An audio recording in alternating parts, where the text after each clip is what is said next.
Hi అండి అందరికీ.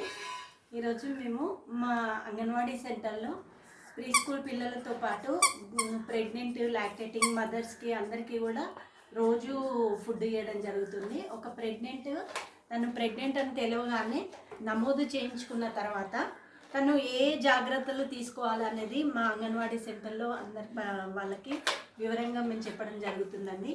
దానికోసం సపరేట్గా ఒక బుక్ కూడా ఉంది, ఆశా కిరణం అని. ఇప్పుడు తను ప్రెగ్నెంట్ అని తెలియగానే అంగన్వాడీ సెంటర్లో నమోదు చేయించుకోవాలి. హాస్పిటల్ వెళ్ళి వచ్చిన తర్వాత నమోదు చేయించుకోవడము, తను ఎటువంటి జాగ్రత్తలు తీసుకోవాలి, ప్రెగ్నెంట్ అని తెలియగానే ఎటువంటి జాగ్రత్తలు తీసుకోవాలి. 2 టీటీ ఇంజెక్షన్లు కంపల్సరీ తీసుకోవాలి.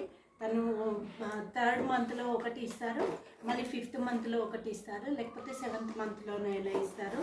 టీటీ ఇంజెక్షన్లు వేయించుకోవడము, ప్రతిరోజు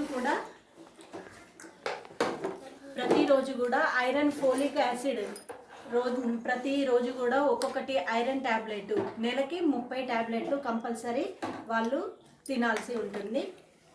ఇవి బొమ్మలతో సహా మంచిగా దీంట్లో ఈ బుక్ చాలా బాగుందండి. ఈ బుక్ ప్రతిరోజు కూడా ఇక్కడ ప్రెగ్నెంట్ పడుకుంది, ప్రతిరోజు కూడా మధ్యాహ్నం టైంలో విశ్రాంతి తీసుకోవడము.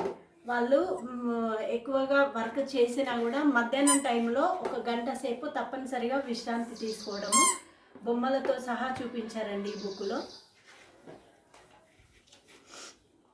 వాళ్ళు తీసుకునే ఫుడ్ ప్రతిరోజు కూడా అదనపు ఆహారం, అంటే వాళ్ళు ఒక మామూలు స్త్రీగా ఉన్నప్పుడు తీసుకునే ఆహారం కంటే కొంచెం అదనపు ఆహారము, అంటే లోపల బేబీ కూడా అవసరం కాబట్టి అదనపు ఆహారం కూడా వాళ్ళు తప్పనిసరిగా తీసుకోవాలి. వాళ్ళకు తినబుద్ధి అయినా కాకుండా రోజుకు రోజు కొంచెము అదనపు ఆహారము లోపల ఉన్న బేబీ కోసం తప్పనిసరిగా తీసుకోవాలి. అలాంటప్పుడే లోపల ఉన్న బేబీ హెల్తీగా ఉంటుంది. ఇంట్లో వాడే రకరకాల ఆకుకూరలు, పప్పులు, రోజు పాలు, ఎగ్గు అలాంటివి మంచి ఫుడ్ ఒక గర్భిణీ స్త్రీ తీసుకున్నట్టయితేనే వాళ్ళకు ఇలాంటివి చేపలు, పాలు, ఎగ్గు, బొప్పాయి ఇలాంటివి, క్యారెట్, యాపిల్స్ ఇలాంటివి అన్నీ మంచి పోషక విలువలు గల ఆహారం తీసుకున్నట్లయితేనే లోపల బేబీ కూడా హెల్తీగా పుడుతుంది.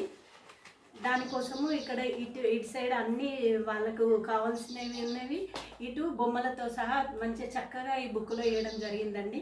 వాళ్ళకు మళ్ళీ ప్రెగ్నెంట్ వాళ్ళు డెలివరీ టైం వచ్చేసరికి కూడా ముందుగానే వాళ్ళు ఆలోచించి పెట్టుకోవాలి, ఎక్కడ ఏ హాస్పిటల్లో డెలివరీ అవుతాము, ఏ హాస్పిటల్లో అవుతామనేది. వాళ్ళు డెలివరీ టైం 9 months పడగానే కూడా ఎప్పుడు పెయిన్స్ వస్తుంది అనేది తెలియదు కాబట్టి ముందుగానే ఆలోచించి పెట్టుకోవాలి. పెయిన్స్ వచ్చే టైంకి ఇటు వెళ్దామా అటు వెళ్దామా అని ఆలోచించకుండా తప్పనిసరిగా వాళ్ళు ముందుగానే ఆలోచించి ప్రెగ్నెంట్ టైంలో మంచిగా ఫ్రీగా వెళ్ళడానికి అనుకూలంగా ఉంటుంది. ఇలాంటివన్నీ కూడా మేము అంగన్వాడీ సెంటర్లో ఒక ప్రెగ్నెంట్ లేడీకి కావాల్సినవి, వాళ్ళు తీసుకునే ఆహారం దగ్గర నుంచి వాళ్ళు డెలివరీ అయ్యే వరకు కూడా ఎటువంటి జాగ్రత్తలు తీసుకోవాలి. వాళ్ళు డెలివరీ అయినాక కూడా పుట్టిన 1 గంటలోపే ముర్రుపాలు అంటారు, పుట్టిన 1 గంటలోపే పాపకి ఒక 2-3 డ్రాప్స్ వస్తాయి, కొంచెం ఎల్లోయిష్లో వస్తాయి. ఆ పాలు తప్పకుండా బేబీకి అందించాలి. అలాంటి జాగ్రత్తలు అన్నీ కూడా మేము అంగన్వాడీ సెంటర్లో పిల్లలకి, గర్భిణీ స్త్రీలకి, బాలింతలకి చెప్పడం జరుగుతుంది. బొమ్మలతో సహా అన్నీ చూపించి వాళ్ళకి మేము జాగ్రత్తలు అన్నీ కూడా చెప్పడం జరుగుతుందండి. Thank you.